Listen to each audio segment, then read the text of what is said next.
어린아이의 교육은 이야기로부터 시작해야 한다.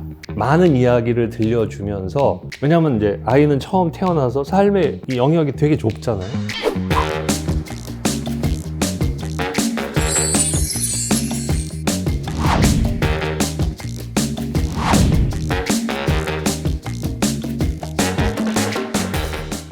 인문학이 뭐냐고 그럴 때 인간의 본성을 탐구하는 학문이다 라고 얘기를 보통 하거든요. 한자어로 되어 있는데 이는 사람 인자고 문은 그럴 문으로 알고 있지만 원래 원초적인 뜻은 문이라는 뜻입니다. 합하면 인간의 문이라는 뜻인데, 이게 이제 마음속에 있는 인간의 본성으로서 새겨져 있는 인간의 문이라는 뜻도 되고, 또 인간이 어떤 행동을 하면서 바깥으로 내놓는 모든 흔적들이 인문이라고 할 수 있거든요.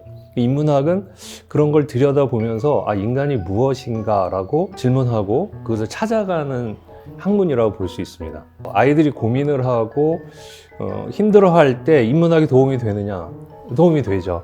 그러니까 인문학은 그야말로 다양한 사람들의 삶의 모습을 비춰주고 보여주는 게 일단 큰 역할이어서, 그걸 보면서 아이들이 나랑 똑같은 고민을 한 사람도 있구나, 근데 그 사람은 어떻게 해결했을까, 이런 걸 보고 저 사람처럼 하면 되겠구나 하는 것도 찾을 수 있고, 그렇다면 나는 어떻게 할까, 뭐 이런 고민을 할 수, 또 이제 방향을 설정해서 질문을 던져볼 수 있게 되죠. 인문학은 아이들뿐만 아니라 모든 사람들이 안고 있는 문제를 객관화시켜주고 그 길을 찾는데 상당한 도움이 된다고 봅니다.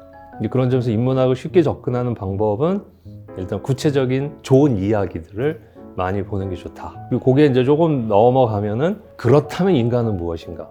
그렇다면 좋은 삶이란 무엇인가?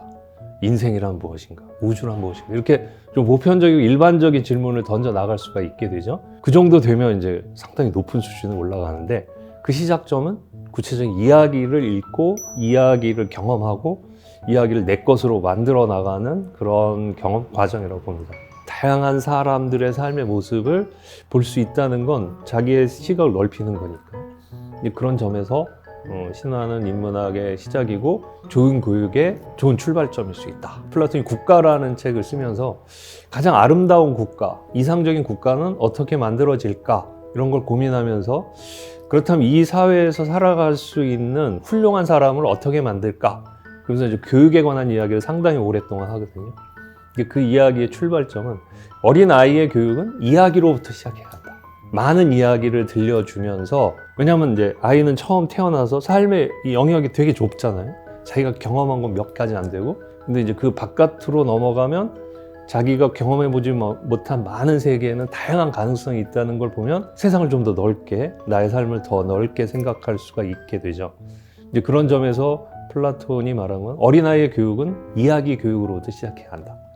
그래서 다양한 이야기를 들려줌으로써 자기 삶을 객관적으로 바라볼 수 있고, 또 다른 삶의 가능성을 타진할 수 있게끔 만들어줘야 한다.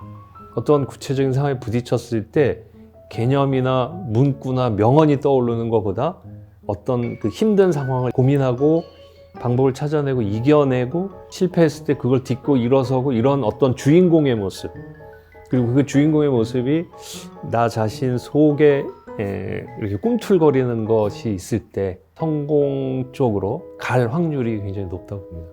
삶의 어떤 순간에 지침이 될 수 있는 건 개념보다는 그런 이미지이지 않을까. 그런 점에서 많은 이야기를 가지고 살아가는 게 고민을 해결하는 데 상당히 도움이 되는데, 그 이야기의 풍부함과 다양함과 흥미진진함, 이런 것을 기준으로 봤을 때 그리스 로마 신화가 굉장히 독보적이지 않나, 저는 그렇게 생각합니다.